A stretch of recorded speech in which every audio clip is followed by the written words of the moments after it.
Hello everyone, I am Vanish Signal. And before we start with some news stories, like and subscribe to the channel, also comment down below from where you are watching this. The thing that walked the perimeter.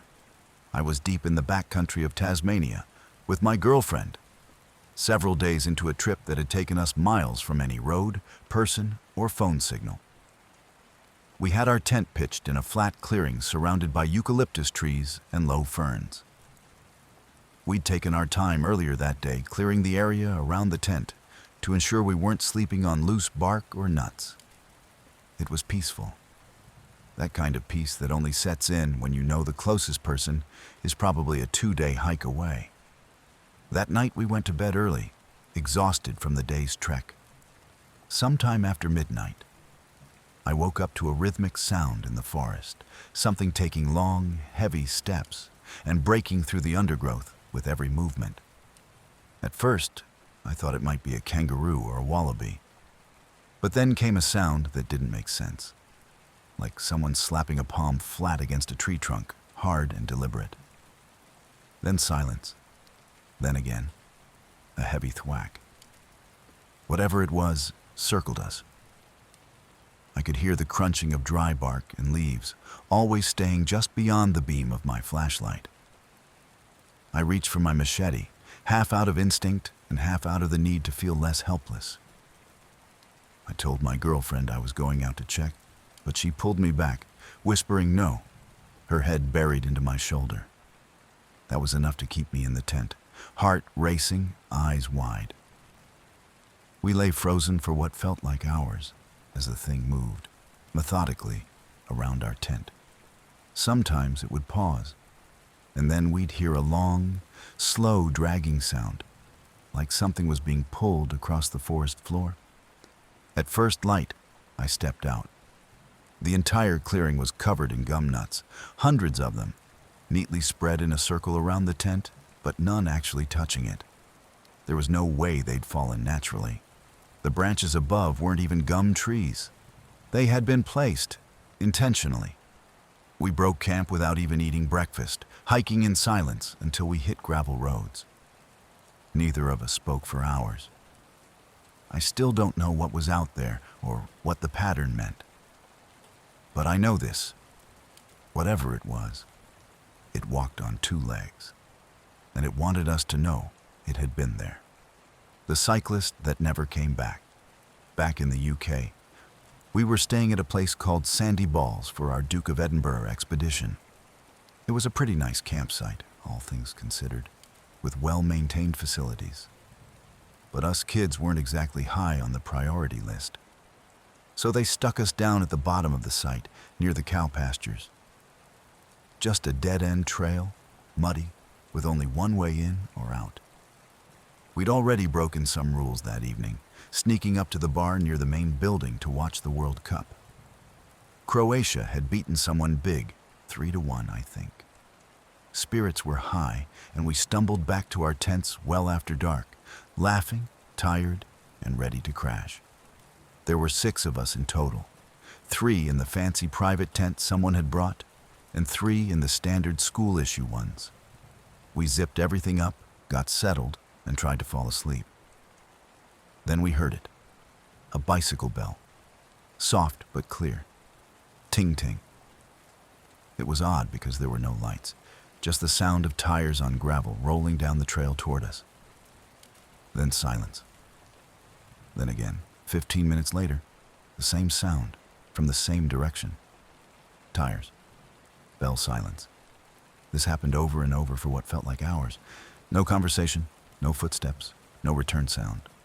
Whoever it was never cycled back up the trail. It's a dead end. We checked in the morning. No tire tracks, no people, no bikes, nothing. I've ridden that path before. It's bumpy, poorly lit. Not the kind of thing you'd cruise down repeatedly in the dark. Not unless you had a reason. The next day we passed an old fireplace deep in the woods, abandoned, half collapsed. No one knew why it was there. Some locals said the area was built on an old wartime training site. Others whispered about weird sounds, disappearances from years ago. We didn't care. We were 16 and stubborn. But I'll tell you this. Every time I hear a bike bell now, even in daylight, it brings me back to that trail, to the sound of something coming, but never leaving. Voices in the water? A few years ago, I decided to take a solo backpacking trip through the Olympic Peninsula in Washington. It was late in the fall, cold enough to keep most other hikers away, but not yet snowy enough to make the trail impassable. I was aiming for a dispersed site that was about 6 miles from the nearest trailhead, right alongside a cold, clear creek. I got there around sunset, set up camp, cooked a hot meal, and let the solitude soak in. No cell signal, no trail markers, no other tents or signs of people. Just me, the trees, and the endless hush of the forest, broken only by the steady gurgle of the creek. By the time I turned in for the night, I felt a sort of calm settle over me. That particular stillness you only get in the deep woods, where everything human feels miles away. I lay back in my tent and let myself drift off, listening to the soothing rhythm of the water. I was just starting to doze when I heard something that made every hair on my body rise. Voices. They weren't loud, more like a group of people laughing quietly, like they were gathered around a fire, telling stories. No words I could make out, just the rhythm and tone. Friendly, even joyful. At first, I thought maybe other campers had arrived late, but I would have heard them. There's no way to set up camp quietly when you're lugging gear through brush and over rock. I sat up, unzipped the tent a few inches, and looked out. Nothing. No firelight, no movement. Just darkness, shadows, and the occasional flutter of wind in the leaves. But the voices didn't stop. They didn't get louder or fade away. They just lingered, just out of reach, like they were part of the woods themselves. The next morning, I walked the surrounding area. No tracks, no trash, no boot prints near the water. Nothing. It was like I had imagined the whole thing, except I hadn't. I'm sure of it. I know what I heard. I hiked deeper the next day, reaching another campsite tucked into a dry hollow a few miles upriver. No stream this time, just cold dirt, scattered pines, and a heavy silence. That night, I built a fire and sat staring into it long after the sun went down, waiting, listening. And around midnight, I heard them again. Same voices, same tones. They were back. Only this time, something changed. I didn't feel scared, not exactly. I felt drawn, like a warm hand was reaching out to me through the dark, gently inviting. I had this internal monologue playing in my mind. Only it didn't feel like my own. Why not go see what's going on? It said. They're having fun. Just a little walk. I shook my head, but the thoughts kept coming, gentle and calm, like a lullaby. You're alone anyway. Why not join them for a minute? I didn't leave the tent. I pulled my sleeping bag up around my shoulders and closed my eyes as tightly as I could. Eventually, the voices faded back into the hum of the night. When I got home, I told a friend of mine who's part of a local native community. He listened quietly, nodded slowly, and then told me to never go back to that place. Those weren't people, he said. That's something older, something that pretends. He wouldn't say more, wouldn't even name them, just warned me to stay away. To this day, I've never heard those voices again. But sometimes when I'm deep in the backcountry and the world falls silent around me, I wonder if they're still there, waiting. The Tunnel Man.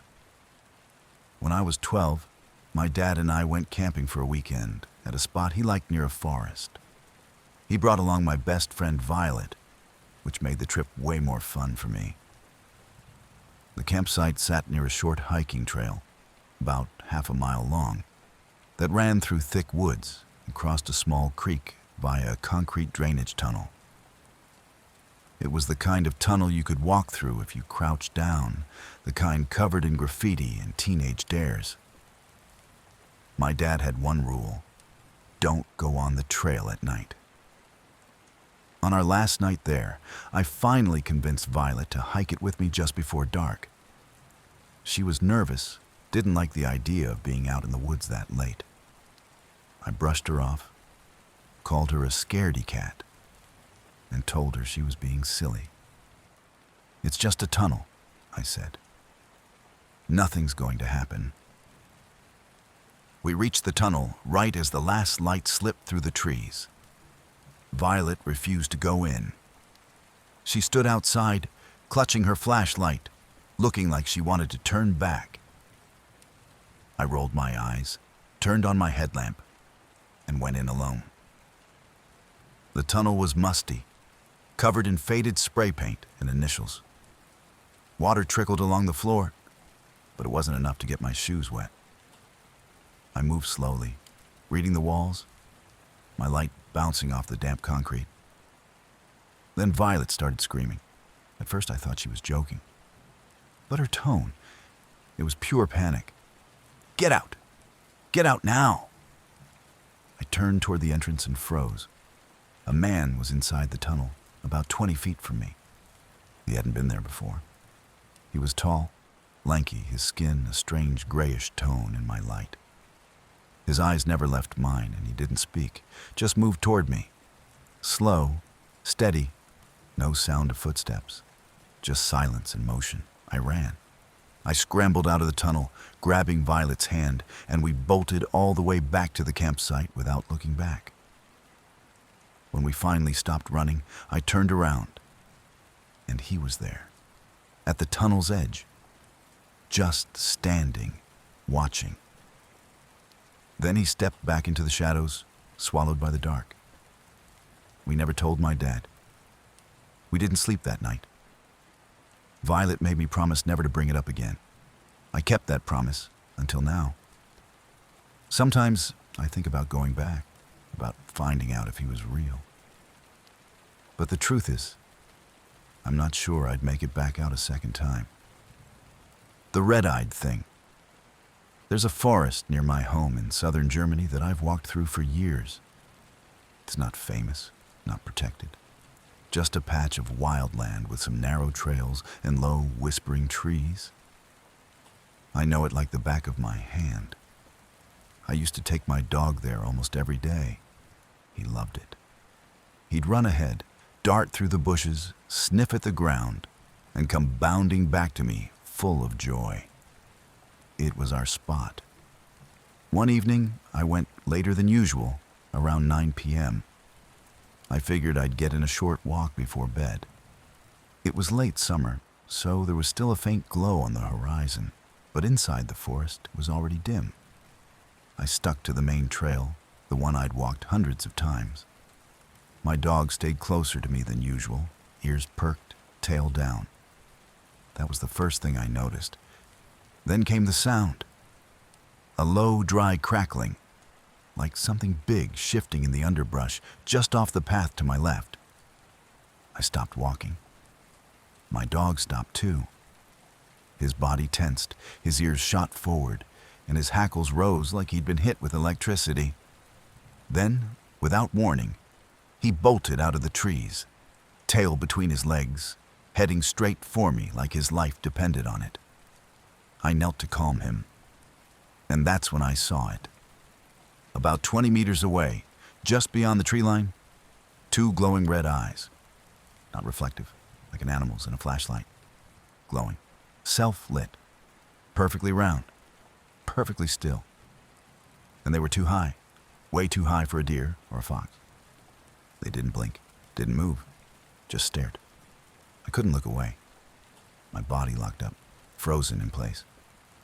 My dog whimpered softly beside me, refusing to move until I whispered his name and slowly backed away. I didn't run. Something deep inside me said not to run. Just walk. Don't turn your back. Don't look back. When we reached the forest edge and the last sliver of moonlight touched us, I felt the grip lift. The spell, or whatever it was, broke. I looked back one last time, but the eyes were gone. I've never stepped foot in that forest again. I've never told anyone until now. And honestly, I hope I never see anything like that again. The man with the bone necklace. I used to work as a seasonal fire lookout in the Bitterroot Range of Montana, stationed in a tiny, rickety tower that sat high above a massive sweep of untouched forest. It was the kind of job that attracts loners and those looking to disappear for a while. I wasn't running from anything in particular, I just liked the quiet. That tower was 35 miles from the nearest paved road. No running water, no company, and most days, no contact with another human being. Just me, the wind, and the slow breathing of the forest all around. It was sometime in mid-August when I first noticed him. I'd been logging fire risk data all morning and took a break on the small balcony that wrapped around the lookout. As I drank from my thermos, I noticed movement down below. A flicker of motion at the tree line, just past the scrub pine and larch that crawled up the ridgeline like stubborn moss. I grabbed the binoculars and scanned the slope. He was standing perfectly still at the edge of a clearing, partially hidden behind a burnt-out snag. His skin was pale, like wax, and his hair was long and black, hanging in wet-looking strands down past his shoulders. Around his neck, something caught the sun. A crude necklace of what looked like bones, strung with cord or sinew. It wasn't some tourist. This guy didn't have a backpack or a hat, no gear of any kind. Just a ragged coat, leather boots, and that necklace. I radioed the ranger station just to log the sighting. They told me nobody was cleared to be in the area, but figured it was probably some lost hiker or a survivalist living off-grid. They offered to send someone out, but I waved them off. I'd seen plenty of strange folks out here. This one just gave me an odd feeling, that was all. That night, I closed all the windows and bolted the trapdoor beneath the tower hatch. I usually left them open to enjoy the breeze, but I couldn't shake the image of the man. He hadn't moved the entire time I watched him. It was like he was waiting for something. The next morning, I went to pour myself some coffee and looked out the window. He was still there, but closer, maybe 50 yards away.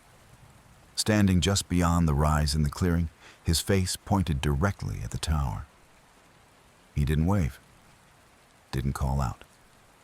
Just stood there as if rooted to the spot. That bone necklace looked even more pronounced in the morning light, sharp white against his gray skin. I picked up the binoculars again, and this time I could see his eyes. Dark, sunken, hollow. Not the eyes of a hiker or someone who just wandered off a trail. They were eyes that had seen too much and held on to none of it.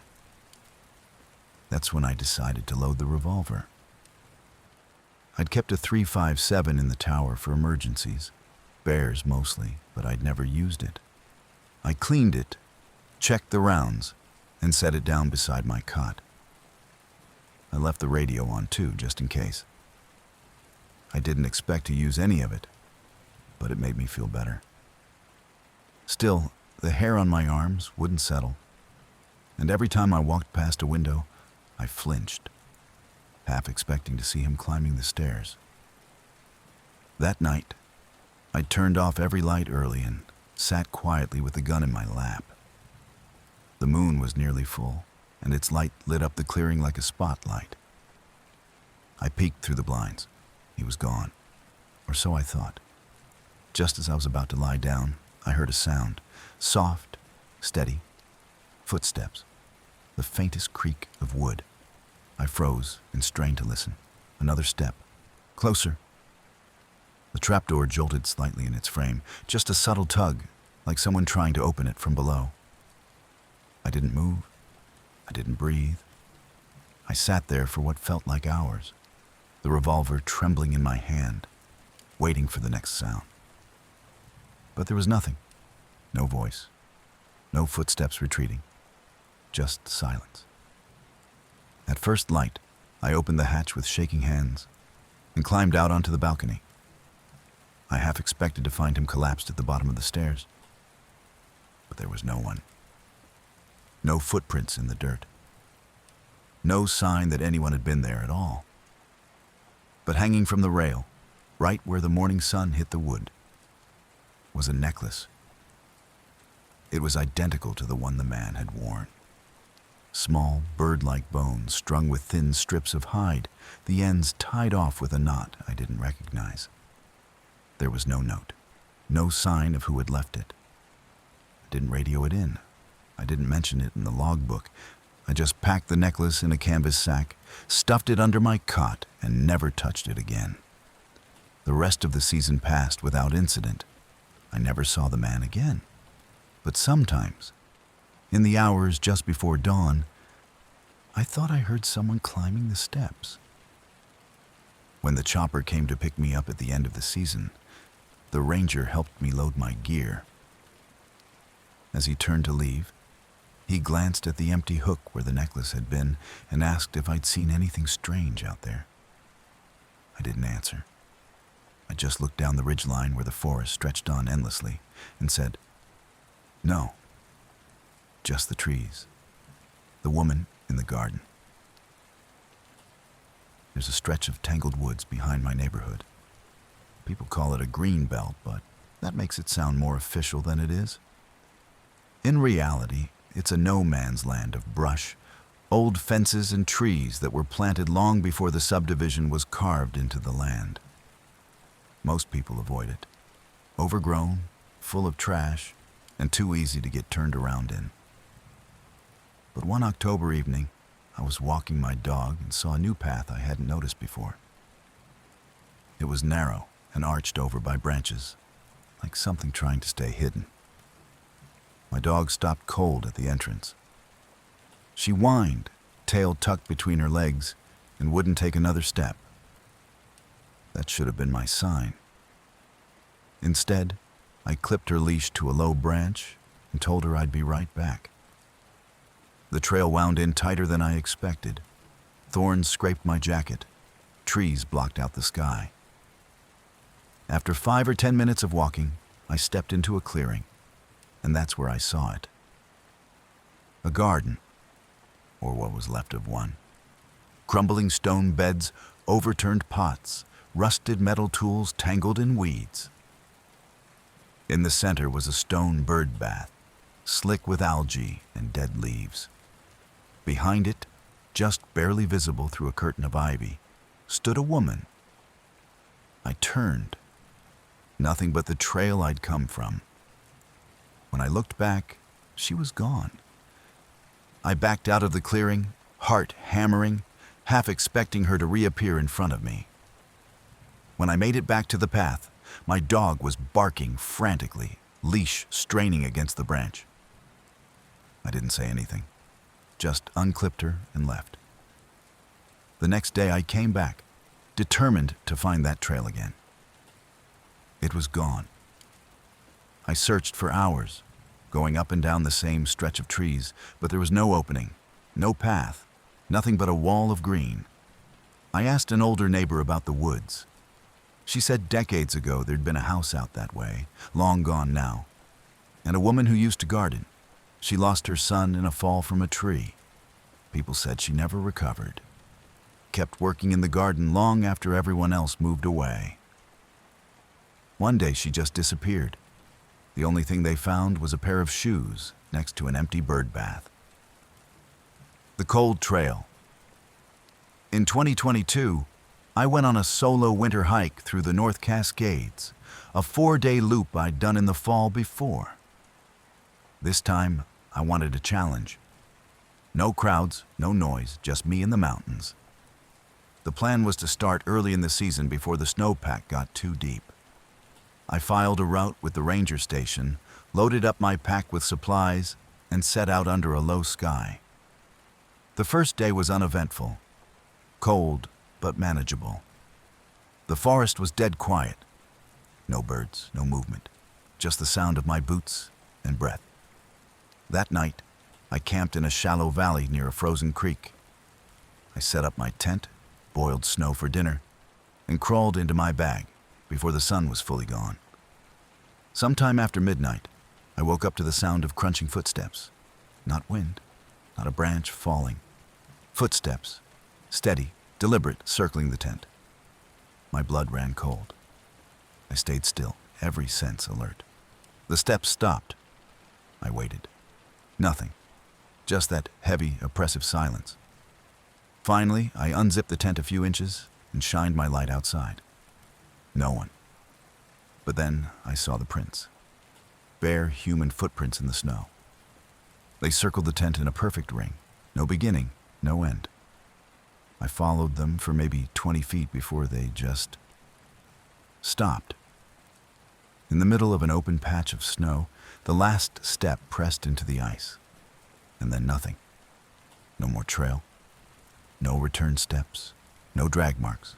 Just one final print in an empty forest. I packed up in the dark, shoved everything in my pack, and hiked 3 miles to the next waypoint without stopping. My nerves were shot. I didn't sleep the next night either.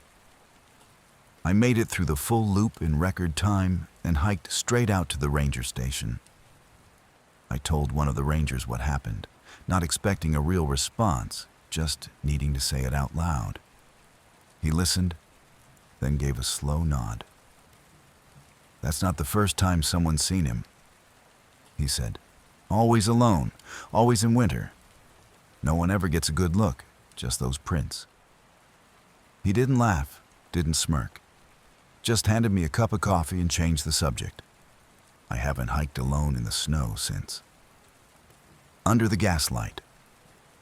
When I was 17, my first job was working the night shift at a small gas station on the edge of a highway that hardly saw any traffic after 10 p.m. The town was small, the kind where everyone knew each other's business, and people only stopped at that station if they were passing through. Most nights were dead quiet. Just the humming of the fridge coolers, the buzz of the overhead fluorescents, and the occasional trucker buying coffee or smokes. But one night stands out so vividly that it still makes my stomach twist when I drive past that place. It was around 2:45 a.m. I was leaning behind the counter, flipping through a paperback, when the automatic doors slid open. A woman stepped inside. She was barefoot and wearing an oversized sweatshirt, the kind you'd sleep in. No pants, no shoes. Her hair was soaked, and I remember water dripping off the sleeves of her sweatshirt, leaving a trail across the tile. She didn't say anything, just walked over to the drink cooler and stood there, not opening it, not moving. I cleared my throat and asked if she needed help. She didn't answer. I stepped out from behind the counter slowly, feeling the unease creep up my neck. When I got closer, I noticed her skin was covered in dirt, thick, wet patches along her legs and under her fingernails. Her feet were scraped up like she'd been running barefoot over gravel. I asked again if she was okay. This time she turned toward me, just enough that I could see her face. There was something wrong with her eyes. They weren't glassy or red from crying. They looked vacant, like no one was inside her body. Then she whispered something, almost too quiet to hear. I walked out, but he's still down there. I asked her what she meant. Where was down there? Did she need the police? She looked past me and said, "Don't let him follow me out." I turned to look where she was staring, just rows of snack food and freezer doors. But when I looked back, she was gone. The doors never opened. There was no sound. Just an empty store and a puddle of water where she'd stood. The police reviewed the footage. The woman doesn't appear on the security tapes.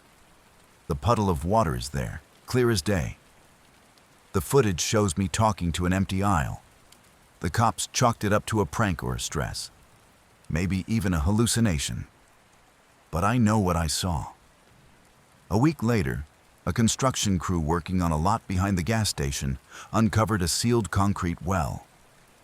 The police found the remains of a man inside, bound at the ankles and wrists.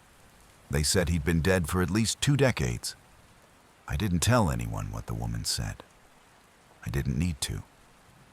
The bells on the ridge. My cousin Toby and I used to go hiking deep into the state forest that bordered his parents' farmland. We were both teenagers, restless and curious, and the woods were a place that felt like ours. We'd find deer trails, climb trees, set up crude shelters, and talk about whatever we didn't want our parents to hear. One summer, Toby told me about a story he heard from his grandfather.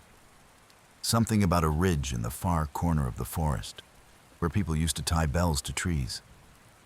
Supposedly, the bells were used to warn settlers of something moving through the woods at night. Not wolves, not bears, something else. I thought it was just one of those made-up family legends, an excuse to keep kids from wandering too far. But Toby insisted it was real. So we decided to hike out there and see for ourselves. It took most of the day to reach the ridge. The further we went, the more the woods changed. The trees were taller, older, with thick bark and high canopies that blocked out most of the sun. The ground was soft with moss, and there was a strange stillness in the air. No birds, no squirrels, just the creaking of branches in the wind. And then we heard it, a faint metallic sound, like a bell swaying in a slow breeze. We froze. The sound came again. Not one bell, several, ringing in staggered rhythm like footsteps echoing off metal. We followed the sound uphill, hearts pounding, until we found the first bell.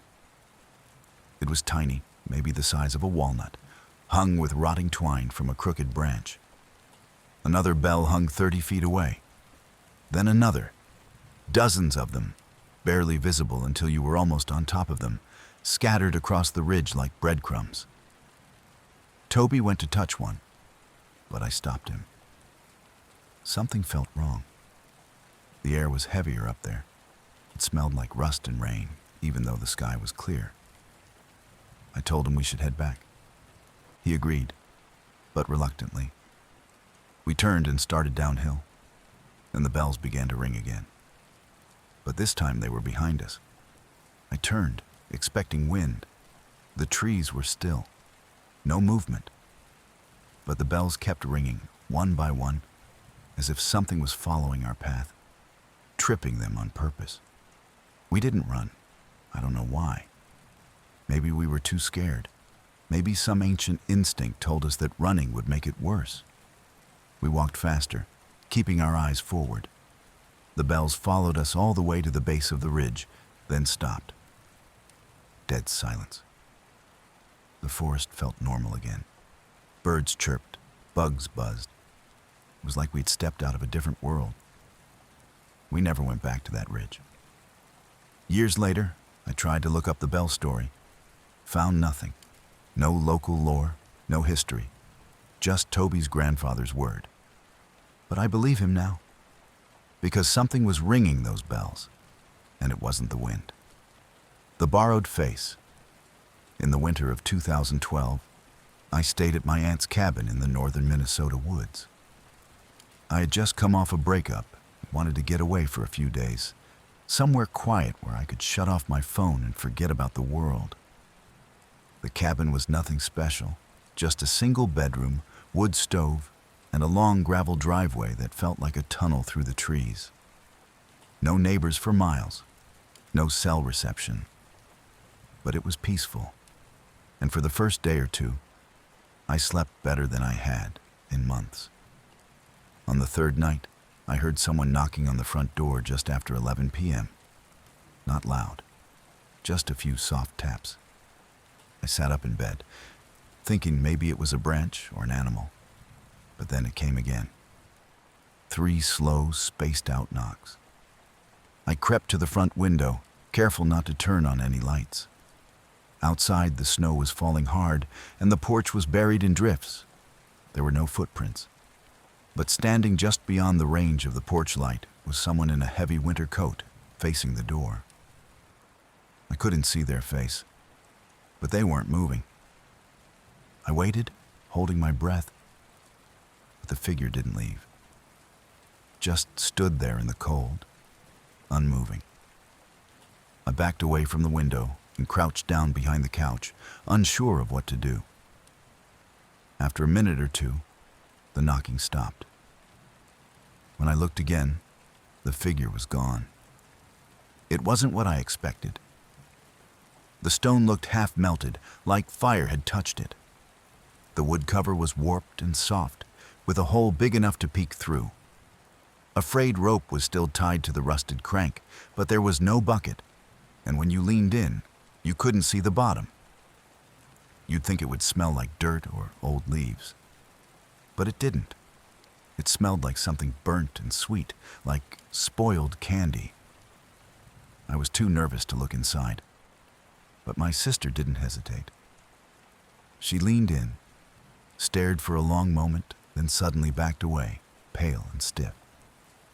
I asked what she saw, and she just said, "Nothing," and started walking fast back toward the house. She wouldn't talk about it the rest of the day. That night, I woke up to her screaming. My grandparents rushed in, and she was just pointing at the window, saying, "It followed me." The next morning, she was quiet. She wouldn't look me in the eye. She barely spoke for days. One afternoon, I caught her heading back out into the orchard. When I tried to stop her, she said, "It called my name again. I think it wants me to see it." I told my grandfather, and that's when he sat me down and told me the truth. That well had been there before the farmhouse, before the orchard, before anything. It was older than the town. He said he remembered kids disappearing when he was young, rumors of a place in the woods where wishes could be made, but only if something was offered in return. A Peter, a memory, a person. He said the land around the well was always colder, that things grew slower there. We never went near it again. Years later, after my grandparents passed, the farm was sold. Developers tore up most of the orchard. But I've seen the satellite photos. The well's still there. And every now and then, when I'm trying to sleep, I swear I hear it. The soft sound of a rope being pulled, something wet hitting stone, and someone whispering my sister's name. The thing in the lake. 3 years ago, I hiked deep into the North Cascades with 2 friends. We were trying to escape the city for a few days, do some fishing, some camping, nothing fancy. One of my buddies had found a blog post about a lake off a forgotten trail. No name, no campground. Just a spot people used decades ago that had since been swallowed up by the woods. Perfect, we thought. No people, no noise, total peace.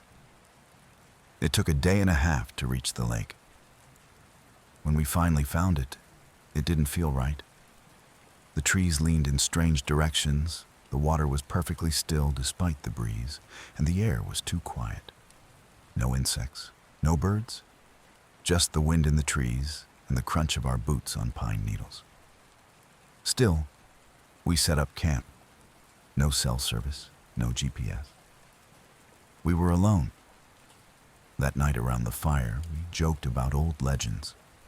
Wendigos, forest spirits, skinwalkers. My friend Mike mentioned a story he heard once about a lake where people disappeared. "They say something lives under the water," he said, grinning. "Something that remembers who visits." We laughed it off, until later when I got up to piss and walked down to the edge of the water. That's when I saw it. A man, no, a figure. was standing in the center of the lake, not swimming, not floating, standing. The water reached his chest and he wasn't moving, just staring straight ahead, his face turned slightly toward me. No light, no expression. I backed up, thinking maybe I was seeing things. I looked again. He was still there. I ran back to the tent, didn't say anything, didn't sleep. In the morning, I asked if anyone else had seen anything. Mike looked pale. He said, "I thought I dreamed it, man. I thought I saw someone in the lake, just standing there." We left that day, didn't fish, didn't even eat breakfast. We packed up and got out. It took hours to find the trail again, and when we reached the car, none of us spoke on the drive back. A week later, I woke up to a text from an unknown number. No message, just a photo. A picture of the lake, of that same figure standing in the same place, but this time it was closer to shore. I moved out of the state 6 months later. Haven't talked to either of those guys since, but I still have the photo, and I keep it, just to remind myself that we were never alone out there. Something saw us, and it remembered. The old cellar beneath the schoolhouse. In the small town where I grew up, there's an abandoned schoolhouse that's been boarded up since the early 80s. Most people in town will tell you it was shut down because of asbestos, or budget cuts, or because a newer school was built a few miles out. But the older folks, especially those who still remember the last years it was in use, will tell you something different, if they'll tell you anything at all. My uncle was one of those people. He never talked about the school until I started asking questions in high school, working on a dumb history project. I mentioned I wanted to explore it, and he went quiet. Later that night, he pulled me aside and said, "Whatever you do, don't go near the cellar. That's where it starts."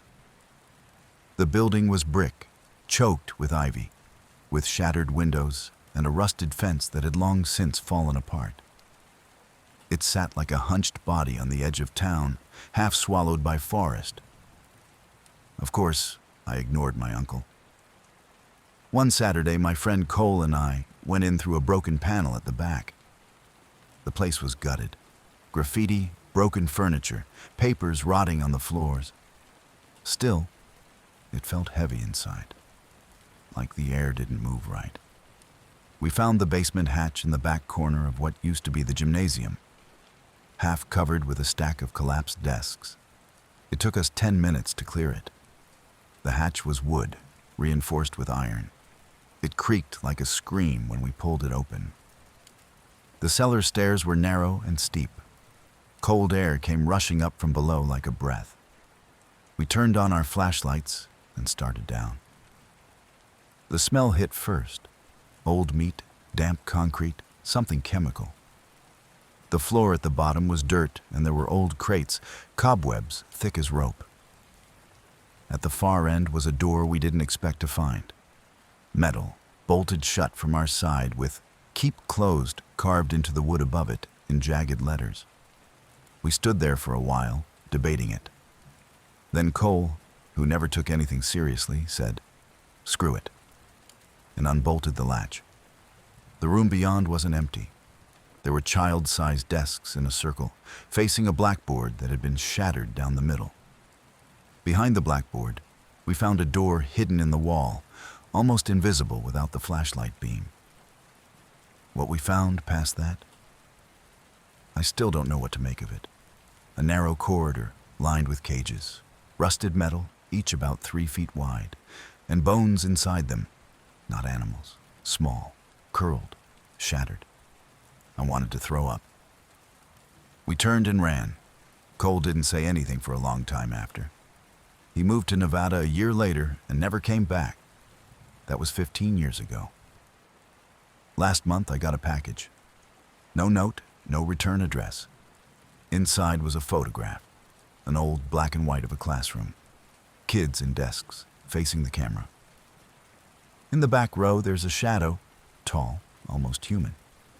but the proportions are all wrong. The face is a black smear. In the corner, a date, 1979, the last year that school was open.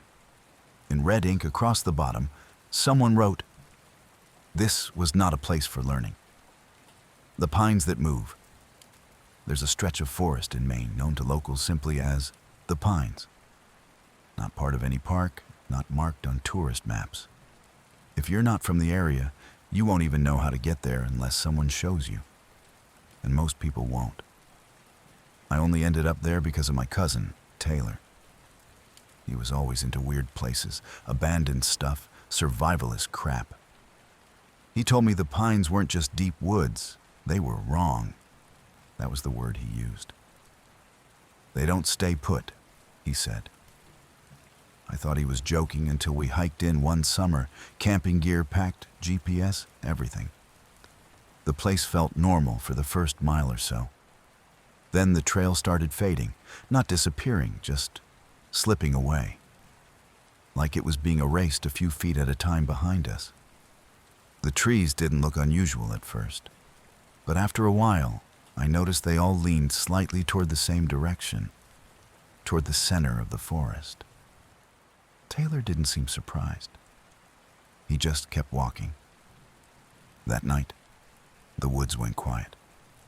I mean, no noise at all. No wind, no insects, not even the sound of our own breathing. That silence was thick. I couldn't sleep. I just stared up through the mesh of the tent, watching the treetops. And then I saw them shift. The trees swaying, not with wind, but like they were moving on their own. Subtle, a slow, stiff dance. I tried waking Taylor, but he was out cold. When I stepped out to get a better look, I saw something between the trunks. At first, I thought it was just the moonlight playing tricks. But then the shapes moved. Tall things, thinner than a man, but taller, gliding between the trees like shadows, swimming. They didn't make a sound. I turned back to the tent and saw that it had moved. It wasn't where I'd left it, not even close. The entire clearing had changed. I ran. I don't know how long I was out there. Hours. The sun eventually came up, and I found a road, a logging trail. I followed it for miles until I hit a ranger station. When I explained what happened, the ranger just stared at me for a while. Then he said, "You're not the first." I went back with a search party. We never found Taylor. Just our camp, completely intact, gear laid out, fire pit still warm. But no sign of him. The forest had shifted again. The trail we used to get in, gone. To this day, I still have dreams about those trees.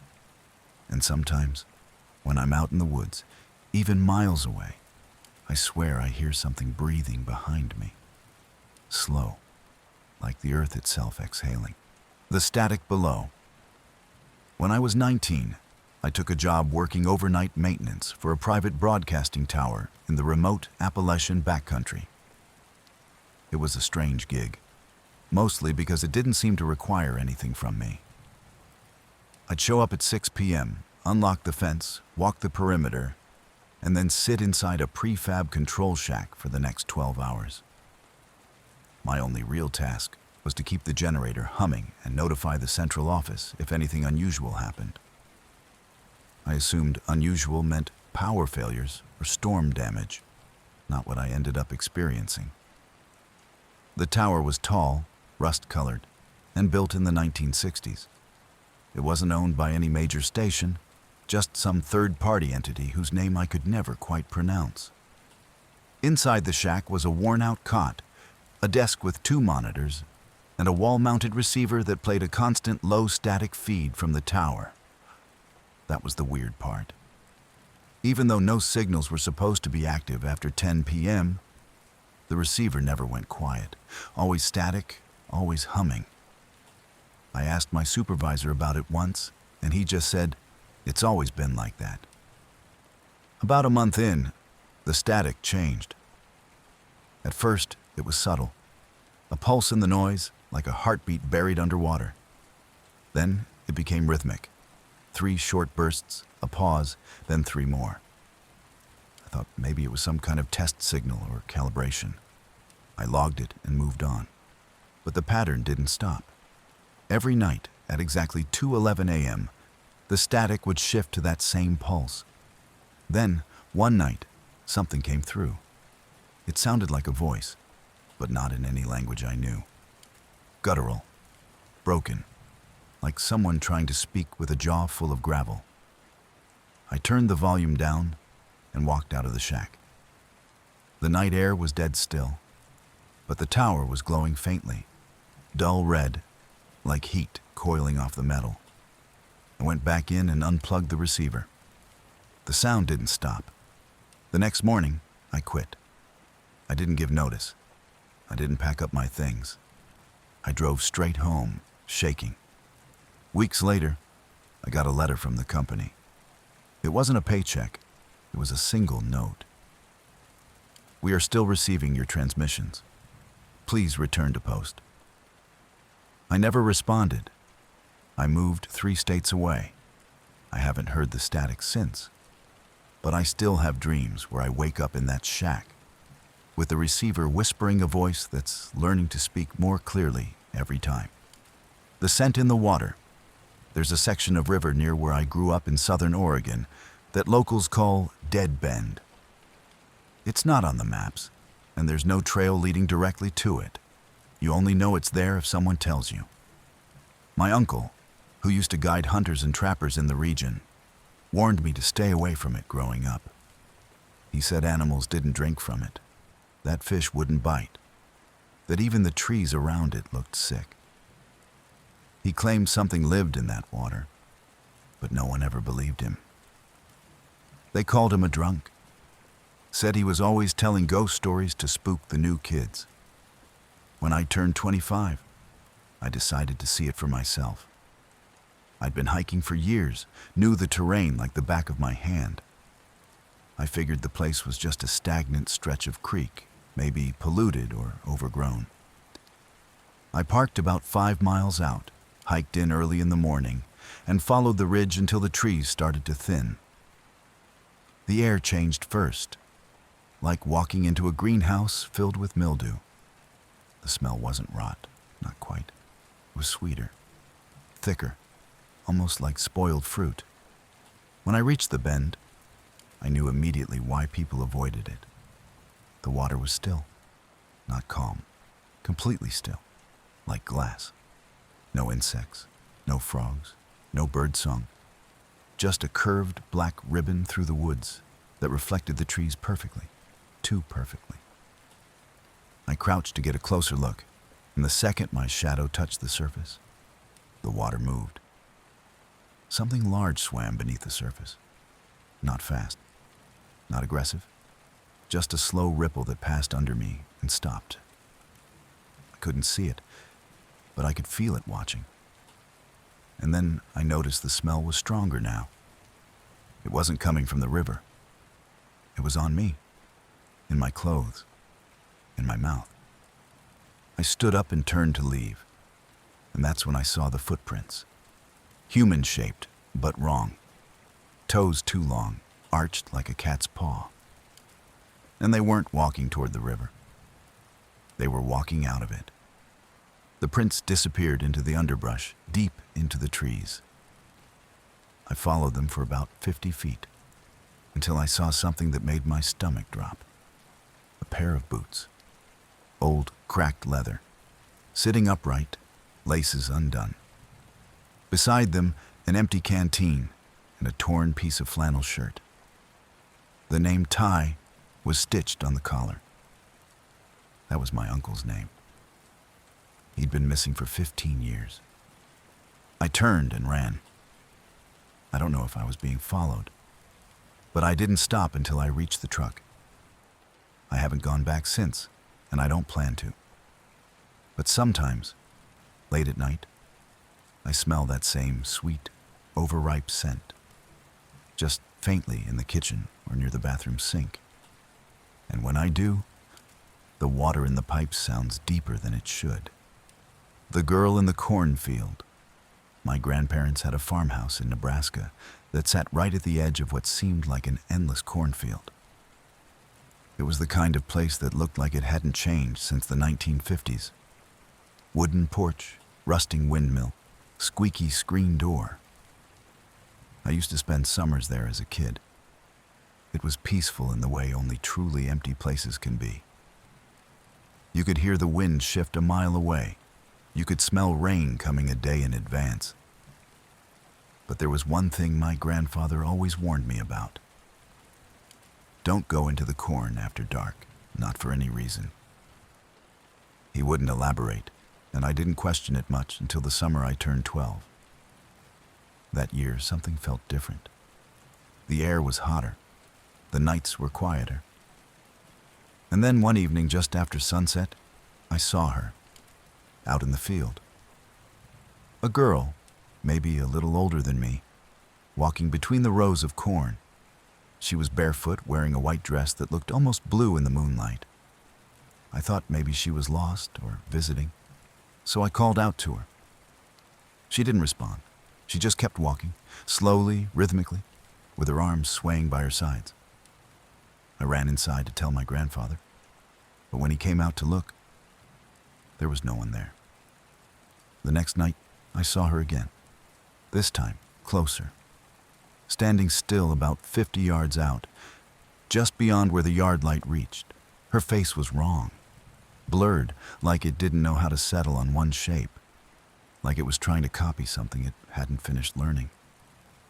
My grandfather saw her too this time. His face drained of color. He didn't say a word, just locked the door and made me sleep in their room on the floor. That night, we heard whispering in the walls. Not loud, not threatening. Just a soft girl's voice saying the same thing over and over. Come walk with me. Come walk with me. We left the next morning and never went back. The house sat empty for years before it was eventually torn down. A few years ago, I visited the area just to see what had become of it. The house was gone, the fields were wild with weeds. But when the wind shifted just right, I swear I heard the same whisper, faint, childlike, coming from deep within the rows. I didn't stick around. The abandoned ferry. My dad used to work security for the Port Authority along the Washington coast, and every now and then he'd come home with stories, most of them boring. But there was one he told me when I was older that he swore was real, and I believe him because of how shaken he looked when he told it. It was about an abandoned ferry that supposedly drifted into the harbor during a storm in the late 1980s. It wasn't on any radar. No distress call, no transponder. It just appeared out of the fog one night, lights off, engine dead, floating slowly toward the rocks. They sent a team out to board it. Coast Guard, Harbor Patrol, and my dad, who was just a rookie then. The boat was rusted, empty, and eerily quiet. There was water pooled on the deck, but no damage. No sign of violence. The ferry's nameplate had been removed. In the bridge, the dials and gauges were spinning, literally spinning, as if someone had overwound them. The only sound was a low, metallic groan that came from somewhere below the engine room. The whole place felt wrong. They did a sweep. No crew, no passengers. But what they found in the galley stuck with him forever. Plates were set on the tables, half-eaten meals, still warm coffee, jackets hanging over the backs of chairs. One of the Coast Guard guys vomited when he opened a bathroom door and found a half-filled tub with a razor floating in it. The water stained red but not dried. It was like the people had just vanished. Not panicked, not rushed, just stepped away. They tried to tow the ship, but within an hour, the engines inexplicably kicked on. The ferry began to move, slow and steady, back toward open water. They radioed in, but no one could stop it. The engines weren't responding to manual input. Every attempt to board it again failed. The ladder broke, the lights cut out. A freak wave pushed the dinghy back.